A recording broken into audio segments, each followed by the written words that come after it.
Yes, lads, welcome back to Cossy's Arsenal podcast. My name is Cossy. Good morning, good afternoon, good evening, wherever you are in all parts of the world. Arsenal have signed their first forward this summer, but of course, more are expected to come. What are the confirmed names? What are the confirmed transfer on strikers for Arsenal this season? And where do they rank in Cossy's tier list? This is what we are going to do. We have 4 categories: overrated, class, only as a backup, and also not good enough. So in those categories, we have around 20 names of strikers that have been linked with Arsenal. Can you believe that? 20 names. And you have to know that the summer window only opened 3 days ago. So we're going to be looking at all these guys. Who are those confirmed transfer targets that Arsenal are looking at this summer in terms of strikers only? A tier list for wingers is coming, and a tier list for midfielders is coming only. If you subscribe to the podcast, that is when you will watch it anyway. And also, make sure you hit the like button so that more people can actually watch these videos. But of course, for now, let's get this one started. Now, a couple of people have talked about Alexander Isak, and why don't we start with Alexander Isak? Alexander Isak has been absolutely overrated. That is my opinion. Let me know in the comments below, because this is one where many Arsenal fans, Cossy and his followers, and also his people on the podcast, absolutely going to disagree. Agree to disagree. Overrated, class. I don't know where you guys feel about this, but in my opinion, he's a bit overrated, especially that price tag, 100 million euros. I have no problem with Arsenal signing in players with a lot of potential. I've already talked about the fact that the more you sign in young players with a high ceiling, with a lot of potential, it just gets better and better. But 100 million euros for Alexander Isak, it just doesn't work out for me. It doesn't make any sense. In the last 3 seasons, he has scored 6 goals last campaign, 17 in the campaign before that, and 9 goals in the third campaign. I don't see how those numbers just become 100 million euros. I don't see how Arsenal should be paying 100 million euros for Alexander Isak. The last 3 seasons have not been that bad. He's really promising, very, very young, and in the future probably Real Sociedad will try to sell him at the right price. He's a striker that I think will go for around 45-50 million euros. That is if he's ready to make a move. But the only thing that is keeping him at 100 million euros is Real Sociedad not wanting to sell, and a long-term contract with the Spanish club. So for me, Arsenal, should they go for Alexander Isak this summer with all the options available on the market? I'm going to say no. No, he's overrated. Next up on the list is Lautaro Martinez. I think with Martinez, we'll all agree he's one of the classy signings, classy transfer targets on that striker list that have been linked with Arsenal. Absolute class, absolute class. He's phenomenal. His past 3 seasons have been real confirmation of what I'm talking about. Last campaign, 21 goals in the Italian Serie A, and the previous 2 campaigns before last campaign, he scored 17 and 14 goals respectively. Now, bear in mind that in those campaigns, Inter Milan had Romelu Lukaku as their lead striker. Romelu Lukaku actually scored 24 goals and 23 goals in those campaigns. But of course, Lautaro Martinez, despite the fact that you had Romelu Lukaku, hitting the ground running and also stealing all the fame on the stage, it didn't matter. He's averaging at least 15 goals per campaign, and he's one of those few strikers that are having double figures on this list. For me, Arsenal should try to get Lautaro Martinez. You want a striker who's proven. You want a player who can give you that extra quality as a team. A player who can actually elevate us from this level to this level. And for me, that is Lautaro Martinez. Only a fool would not see the quality of this guy. Gianluca Scamacca. Now, with Gianluca Scamacca, I honestly have mixed reactions. I don't feel he's overrated, and I don't feel he should only join Arsenal as the backup. But then in this class category, I will not have done it service if I put him here. But the reason that's why I'm going to put him in the in that class category is because I feel he's got the potential, one, to become a classy player, a classy striker. He has everything that players like Darwin Núñez have, and they're signing for hundreds of millions to Liverpool. He's very tall, 6.5 feet. He's he's got his very good hold up play, and I think also he's quite an intelligent player. Hold up play for me in Arteta's side really means a lot, and that's why Alexander Lacazette played the better part of the season. Scamacca is gonna be good. It's gonna come around. I don't think he will join Arsenal, but PSG, AC Milan are all interested in him, but in my opinion, if Arsenal can afford 45 million euros now, you'd rather pay it. Otherwise, if he goes to a club like Milan, of course, Milan are very open to selling in the future. Arsenal would want to sign him next summer or 2 summers from now, and we'll have to pay not less than 85 million euros. He's a complete striker, and that's why I put him in this class category. He's a complete striker with all the qualities. He has not arrived yet, in my opinion, because if you look at the last 3 seasons, actually he's been unsettled. 16 goals for Sassuolo last campaign. That was really good. But the season before that, he was on loan at Genoa, scored 8. And the season before that, he had been at Ascoli and he had scored only 9 goals. Very young still. Still very young for strikers these days. I think we'll put him in the class category, Scamacca, but there is a lot of chances, there is a lot of likelihood that Arsenal, I'll leave him in the class category. Morata. With Morata, I've followed him for some time, especially on Spain, since I love Spain and I support Spain in the World Cup and also in the Euros. I'll put him in the not good enough category. Look, there have been so many people that have given me lots of reasons as to why Morata is not doing well at Juventus, at Chelsea. Everywhere he goes, people find a reason to defend him. I would have defended him because he's Spanish, but there is no way I can. He's an absolute disgrace of a striker. At times, I just ask myself why people are signing him for those big amounts of money. 60 million, 70 million. 80 million. What are you buying? But Morata, in the last 3 seasons, 9 goals last season, 11 goals the campaign before that, and 7 for in the campaign that came before that.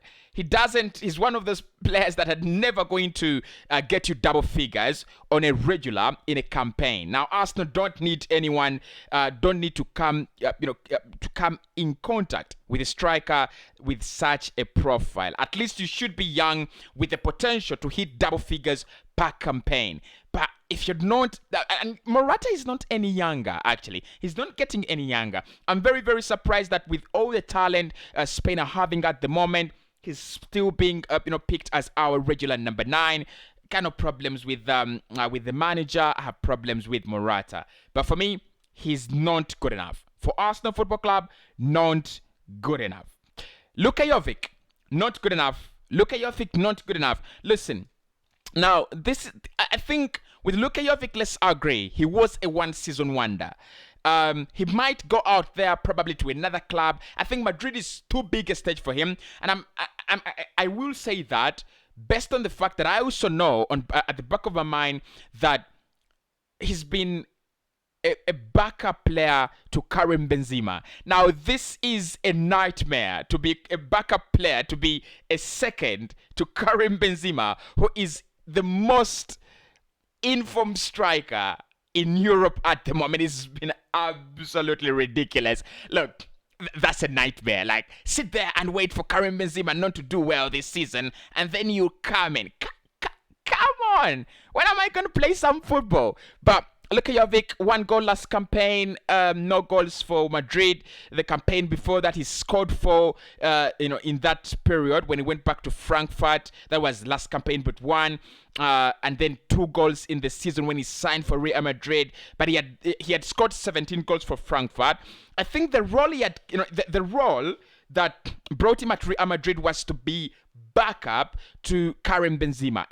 Whether he's done that very well or not, I don't know, but for me, at Arsenal, I don't even take him as a backup. I think there are better players on this list that I would rather take as backup players to our first choice striker rather than Jovic. So Jovic, and I wanted him in January, I remember, but of course we were desperate.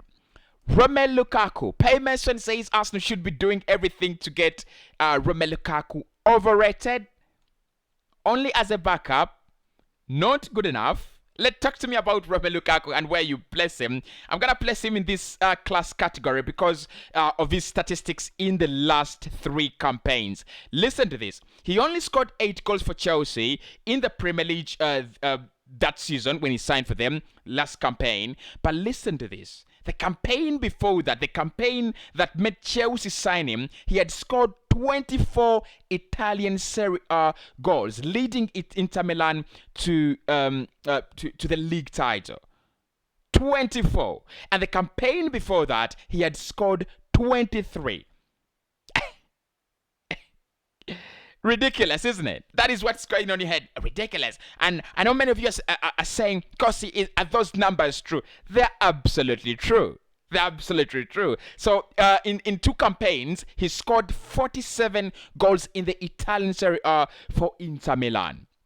No wonder he wants to go back there. At Chelsea, I don't think he's got the service. Number one, you have the likes of Rhys James, Ben Chilwell, and Mason Mount that are supposed to create for him. But you look at the chart of most number of chances created, you have Bruno Fernandes, Martin Odegaard, Saka, Trent Alexander-Arnold, Kevin De Bruyne. Where are Chelsea players?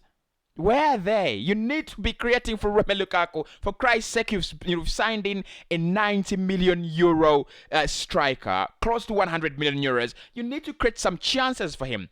I don't think they've done that. For me, if you get Martin Odegaard and you place him just behind Romelu Lukaku, we could have absolute magic. He's very, very physical, can batter those defenders in the Premier League, and that is one thing I would really sign him for. But many Arsenal fans, because he's a Chelsea reject and a Chelsea flop, would definitely not take him.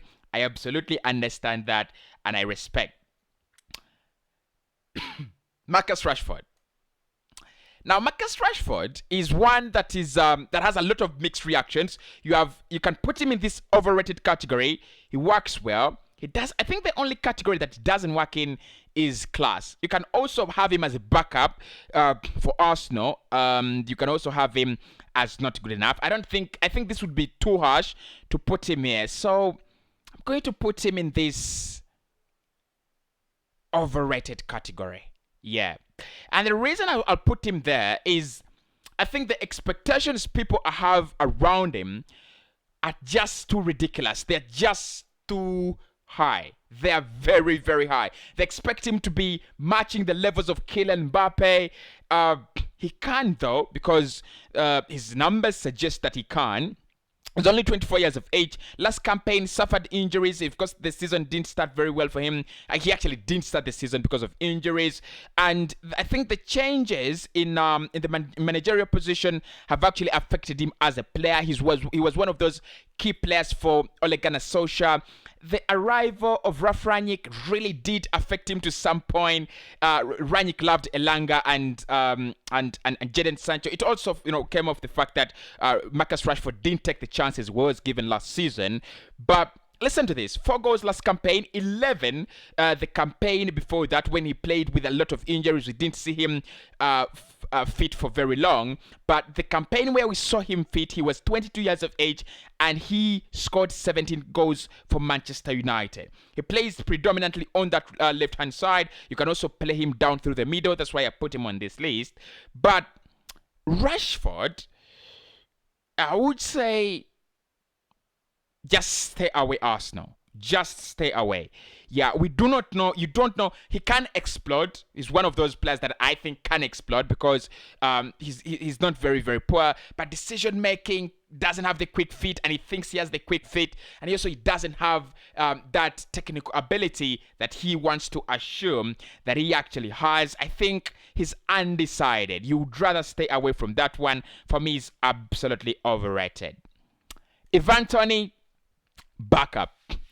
I think look, if you're looking about backup players, if you're looking about Arsenal having a second striker, someone that comes off the bench and you feel is going to score a header for you, is going to score a tap-in for you, is going to be your Divock Origi, right? Your Divock Origi. Then Ivan Toney is the man. These are his numbers in the past seasons. First campaign in the Premier League with Brentford, 12 goals. In the Championship, last campaign but won, 31 goals. And also played for Peterborough before joining Brentford, and he had scored for them 24 goals before moving to the Championship, before moving to Brentford. So the numbers are very, very good. But of course, many of those statistics and many of those goals have been scored in the League One and also in the Championship. You've seen it when it came to the Premier League, 12 goals with penalties included. I think with penalties excluded, he has not hit double figures. I think he scored around 9 Premier League non-penalty goals. But again, is another player I would take in at Arsenal as a backup, as a backup striker. Physicality is okay, very, very good penalty taker, and I think his movement in the box could be quite a threat. Not a striker that I think would threaten Bayern Munich, honestly, but a striker that can threaten Fulham when he comes in the 70th minute. All right. Oli Watkins, backup. With Watkins, I thought about two things. One, I can have him as my main striker. I can also have him as my backup striker. I think the issue with Oli Watkins is, can he play for a big side? That is my question with him. Can he make that huge jump? He made the jump from the Championship, from Brentford to Aston Villa, and his first two campaigns in the Premier League have been absolutely very, very good. So last campaign he has scored 11, and the campaign before that, making his debut in the Premier League, he scored 14 Premier League goals. 26 in the Championship for Brentford before joining Aston Villa. So we can see he's averaging double figures. Even in the Premier League, he's still making it with double figures. But one thing that actually doesn't run away with is this Aston Villa side has creativity. So he should be scoring more than that. But 11 and 14 goals consecutively in the past 2 years, not bad. Not really that bad. This campaign, he's not really started off very well. And in my opinion, that midfield duo partnership that Aston Villa are trying to use is not actually working for me. And I don't think it's doing him any service. But like I said, Watkins can come in at Arsenal as a backup striker, and I wouldn't have any issues with that. Huge questions. This one is difficult. Dominic Calvert-Lewin. Where do we put him? Where do we place him? Would you sign him only as a backup? Wouldn't that be too harsh? Class? No.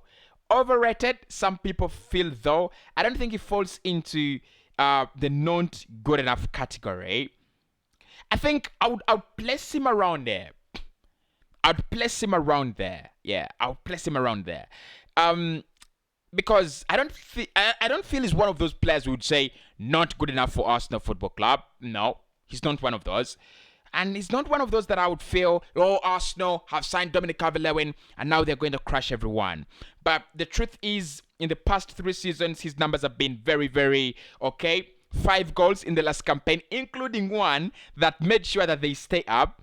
And there is a point there. He's that kind of number 9 that is going to score you, crush your goals, and he's also going to get you the number 9 goals. right? So Arsenal needs someone like that. 16 goals in the campaign before last campaign, which was one of his best campaigns in his career, and also 13 goals before that campaign. So you can see 13 and 16.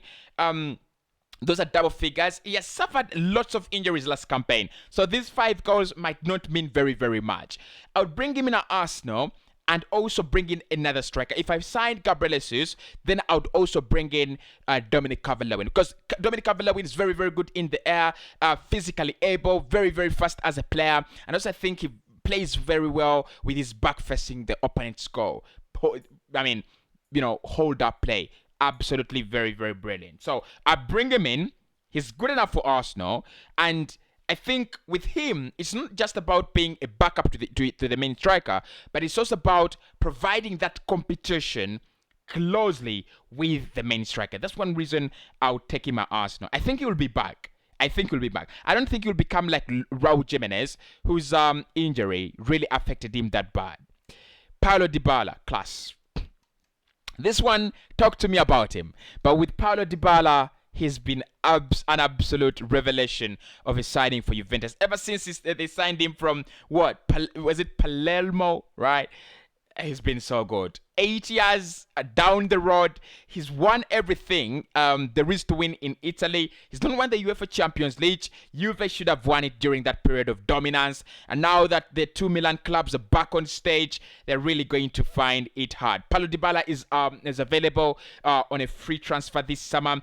He has he's one of those players that average double figures every campaign, apart from the last campaign but one, where he only scored 4 goals. And of course, you have Cristiano Ronaldo there. The arrival of Ronaldo affected strikers at Juve, especially Paulo Dybala. He's decided to move away from Juventus because of salary issues. He's gonna go to Inter Milan, according to reliable reports from Fabrizio Romano. Arsenal offered the player, Spurs and Man United, but the price, the salary was actually unthinkable. Okay, so Paulo Dybala, I won't say much about him because I know Arsenal have decided to run away from the deal, but for me, class. You bring him in, you brought in a classy signing. Patrick Schick, backup. Yeah, Patrick Schick, backup. Now, I was watching my favorite YouTuber, James Lawrence Alcott, and he said, it was in January, and he said the reasons why Arsenal need to sign in Patrick Schick is because he's got the ability to get from this level to world class. I don't see Patrick Schick become world class, but I would have Patrick Schick as an Olivier Giroud. And gone are the days when I would have Olivier Giroud as Arsenal's main number 9. Gone are those days. Absolutely gone are those days. So, look, Giroud has won everything, by the way. He's won the Italian Serie A with AC Milan very, very recently, so much respect. He also has the World Cup. Can you imagine? He has the World Cup, so he has earned our respect. But Patrick Schick, I see him as an Olivier Giroud. 24 goals for Bayer Leverkusen this campaign, 9 goals in the campaign before that, and 0 goals for RB Leipzig. But he only played 5 games in that campaign, so there is no need to over-criticize him.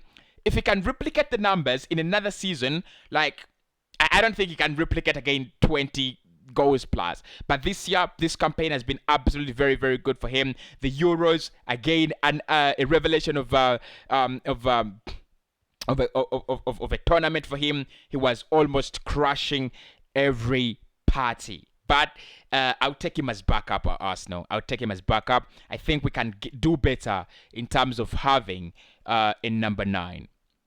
Jonathan David. Right? No, Gabriel Jesus comes first before Jonathan David. Sorry. Now, with Gabriel Jesus, you will have to talk to me. Is he overrated? Because he's massively underscoring his XG. Is he good as a backup player? I don't think he's good as a backup player. Can he become class? I don't think he's there yet as a world-class striker. But if we just said class, then he might fit into the the conversation. He might, get us talking. If we just talked about class, right? He might get into the conversation. Arsenal have made it their priority this campaign, and I'm not even going to lie, lads. I'm not going to lie. I like him.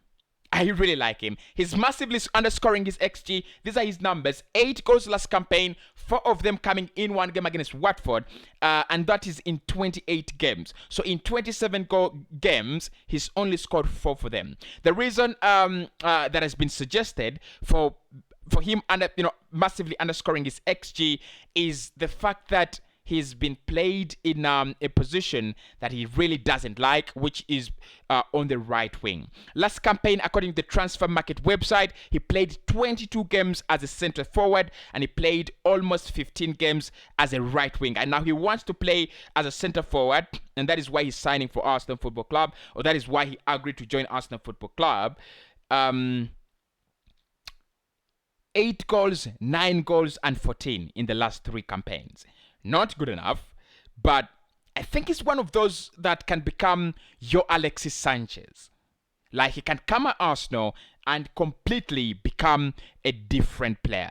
I think he still is only 25, and with what we've seen with him, he can get to that level, but he needs to stop missing the chances. Otherwise, I'll rate him as I rate Alvaro Morata. But for now, let's put him in that class category. Jonathan David. I won't put him in the not good enough category, but I'll put him in the not good enough. In the overrated. I think there are not very many Canadian strikers, so the excitement is very, very much. But the numbers are also very good. This campaign, 15 goals for Lille Metropole. The campaign before that, 13 goals for Lille. And then before signing for Lille Metropole, he had scored 18 goals. He has double figures. Yeah.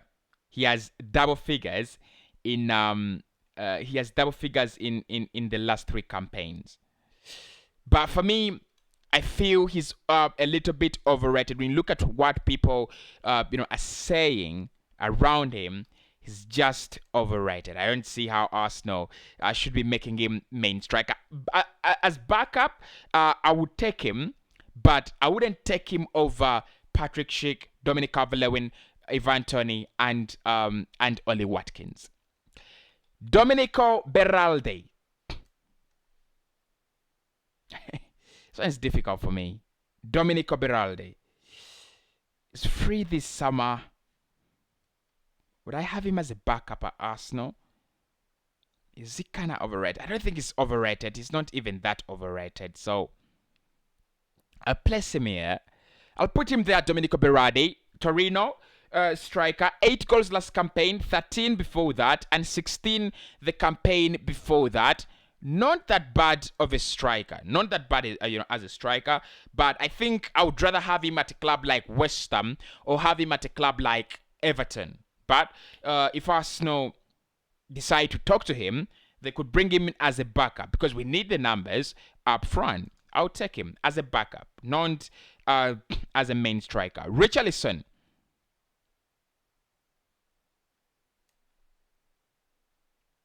Let's take him. Let's put him there. Let's put Richarlison there. Now, listen. I think Richarlison is one of the few players that have been linked with Arsenal in the Premier League, and I like them a lot. I really like him a lot.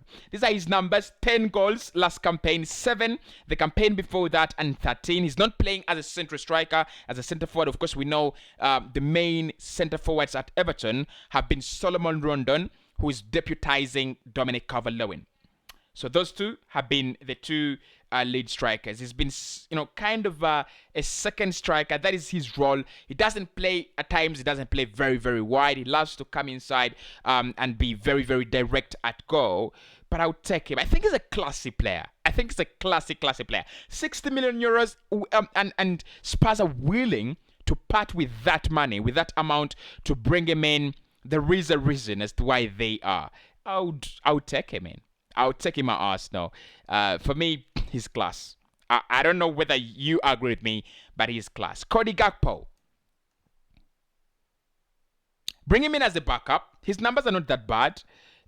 His numbers are not that bad. Not good enough to become Arsenal number 9. But Gakpo, last campaign, 12. 7 goals in the previous 2 campaigns before last campaign, and he's not playing as a striker for PSV Eindhoven. He's playing on the left or on the right. He's playing on the flanks, and given the fact that Arsenal want such that kind of forward, I would definitely take him. Let's talk about the Nigerian then, Victor Osimhen. This one is a difficult one. Nigerians, talk to me about your guy. Nigerians, talk to me about your guy. Is he kind of overrated? Because Napoli are asking for 100 million euros. Not good enough. Doesn't qualify. He's definitely good enough. Backup. I mean, you don't sign 100 million euros a player for and then you play him as a backup. But is he then good enough for that category? That is the question. Is he good enough for that class category? He has not had a season ever since he arrived in Italy where he has not hit double figures. 14 last campaign, 10 the campaign of his arrival in the Italian Serie A, and 13 goals for Lille Metropole in the last season before joining Napoli. I think he will be a classy player. Probably not yet there, but he's not very, very far away. Victor Osimhen, not very, very far away. Honestly, let's be honest. Darwin Núñez, class. He's gone to Liverpool. Class. We don't need to discuss him, but let me read you his numbers. 26 last campaign, 6 the campaign before that, and 16 the campaign before that. So he's scored 16, 6, and 26 goals in his previous campaigns. You've got to agree. Now we have this guy. This one is for the comments. Tammy Abraham is for the comments.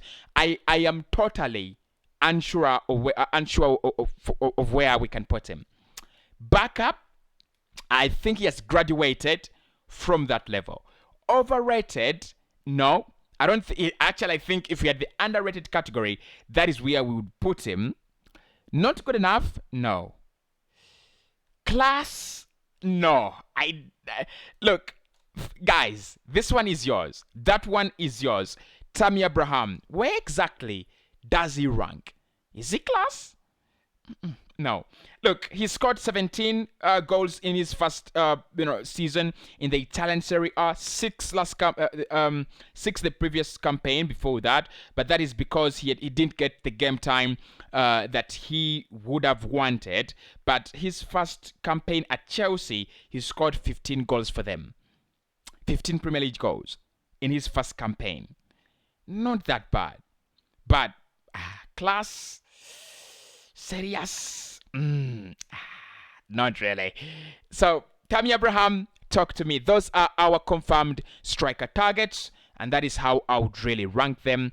My name is Cossy. Why not allow me to speak to you tomorrow?